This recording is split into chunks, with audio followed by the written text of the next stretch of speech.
గోళీలు గంగల వచ్చిన ఏ దేవుడు కొడుకులు ఏమోతే ఓ బామా పెద్దవ్వా మన కొట్టు పోతు మేడలు ఎన్ని రోజులు వస్తాము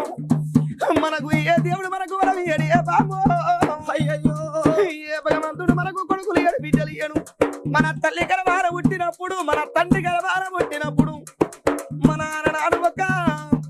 నీ తల్లి గర్భాన పుట్టినప్పుడు నీ కొట్టు పోతు మేడల కొడుకులు ఏ గారు బామా అయ్యయ్యో అని ప్రతిరాజు పెద్దవ్వో దేవాన దేవతల దేవుని పూజలు చేసిన గాని భగవంతుడు రామ కొడుకులు పాయనా